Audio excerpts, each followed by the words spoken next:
मैं सबसे पहले तो आप सबका आभारी हूँ कि आपने इसमें प्रदान करने के लिए इतने लोग, आप इतनी तादाद में आप सब पधारे हैं, मुझे आशीर्वाद देने के लिए, मेरा संबल बढ़ाने के लिए आप सब जो आए हैं, सभी लोगों का, जितने भी लोग यहाँ आए हैं, मैं सभी का हृदय से आभार प्रकट करता हूँ।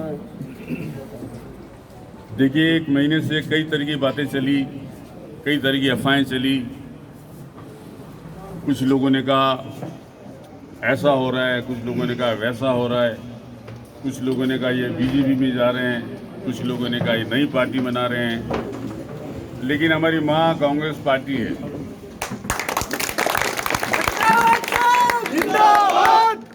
हमारी बात रखना कोई कानूनी अपराध नहीं था। हमारे नेता सचिन पायलट ने कहा हमारी बात को रखना कोई कानूनी गुनाह नहीं है, लेकिन जिस तरह से सरकार का बर्ताव था, नेतृत्व का काम था, उससे थोड़ी नाराजगी थी। जो कार्यशैली है, आज जो ब्यूरोक्रेसी हावी हो रही है, उससे नाराजगी थी। आज राजनेताओं की सुनी नहीं जाए, आज आपका और हमारा मान सम्मान नहीं हो, तो लड़ाई आपकी और हमारी लड़ने गए थे हम। हमारा कोई, मैंने पहले भी इंटरव्यू में कहा था, मैंने कहा मेरी व्यक्तिगत लड़ाई नहीं है, ये कार्यकर्ताओं की लड़ाई है। आज कार्यकर्ताओं का मान सम्मान नहीं रहे, इस सरकार में आदमी उपेक्षा क्या करता है? राज आया है, कांग्रेस राज आया है, चलो छाती चौड़ी करके जाना चाहता है और वहां जाके अगर अधिकारी आपको 2 बात कह दे और आपका मन कैसे टूटेगा, कैसे फटेगा? अधिकारियों पे अंकुश नहीं तो ऐसे राज का क्या फायदा? हम ये बात करने गए। हमने कहा कार्यशैली बदलो, हमने जो वादे करे हैं वो वादे पूरे करने की बात करो। हमने जो घोषणा पत्र में वादे करे थे उस पर अमल लाओ। 1.5 साल हो गए सरकार को चलते हुए और ऐसे ही समय निकल जाएगा। पिछली बार हम 156 से 21 पे आ गए। ये बात हमने आला कमान को बताई।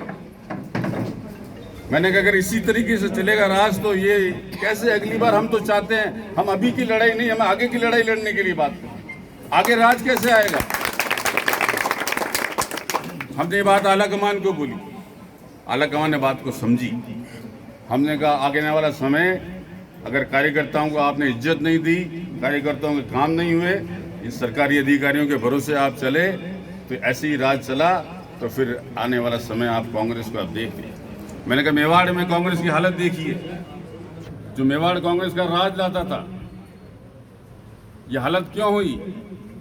हमारी लड़ाई ये है, हमारी लड़ाई कांग्रेस से नहीं है, हमारी लड़ाई कांग्रेस के काम करने के जो नेतृत्व का तरीका है उससे लड़ाई है। हम ये बात आला कमान को बताने गए, आला कमान ने बात को समझी और आश्वस्त किया, निश्चित तौर पर आपकी बात बिल्कुल सही है। मैंने कहा अगर यही रवैया अधिकारियों का रहा, आज हमारे पार्षद, हमारे नेता, हमारे ब्लॉक अध्यक्ष, हमारी आज उसकी सुनवाई नहीं हो, ऐसे राज का क्या मतलब? आदमी राज आता है, क्या राज का मतलब ये होता है कि आदमी अधिकार से आता है, यार अब अभी तो अपन राज ही हो, अब राज आए और राज आवा आदमी बस ये फटकारा खाना पड़े तो कहीं मतलब गलत कह रही होगी? बिल्कुल सही है। एक भी बात से गलत करी हो तो बताओ। आदमी छाती चौड़ी होता है कि अब राज आ गया यार, अब देखता हूं तेरे को, और एक आप सिपाही नहीं पलट सको? आपके कहने से एक सिपाही नहीं हटे तो ऐसे राज का क्या मतलब है? यह पीड़ा हमारी हम बताने गए। आला कमान ने बात को समझा, सुना। हमने कहा हमारी लड़ाई कोई अशोक गहलोत से नहीं है, व्यक्तिगत हमारा कोई द्वेषता नहीं है, सम्मानीय है, अति सम्मानीय है, सम्मानीय रहेंगे, हमेशा रहेंगे।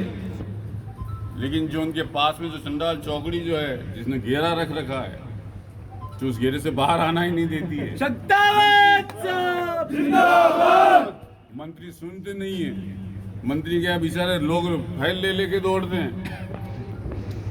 इन मंत्रियों पे नकेल लगाओ आप और इस राज्य में थोड़ा सा सिस्टम में सुधार लाओ। उन्होंने आश्वस्त किया हमें, निश्चित तौर पर आपकी बात की सुनाई होगी, और उन्होंने 3 सदस्यीय कमेटी बनाई है और वो कमेटी निश्चित तौर पर, उन्होंने कहा थोड़ा समय लग सकता है, लेकिन आप आने वाले समय में देखिए निश्चित तौर पर गुड गवर्नेंस आपको देखने को मिलेगी।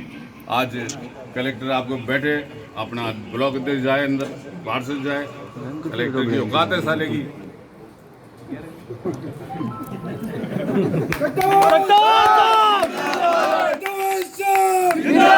मेवाड़ का नेता कैसा हो? मेवाड़ का नेता कैसा हो? देखिए, सरकार अपने स्तर पर सुधार कर रही है, बहुत बढ़िया, लेकिन ये आपका भाई आपको वादा दिलाता है, आपके संघर्ष में आपके साथ खड़ा हूं, आपके हर लड़ाई में आपके साथ खड़ा हूं, आपके दुख सुख में आपके साथ खड़ा हूं, ये भरोसा मैं दिला सकता हूं। मेवाड़ का नेता कैसा हो? बारिश का मौसम है, सब भीग रहे हैं। आज 15 अगस्त है, स्वतंत्र दिवस की आपकी बहुत बहुत शुभकामनाएं, बहुत बहुत आभार, धन्यवाद, जय हिंद।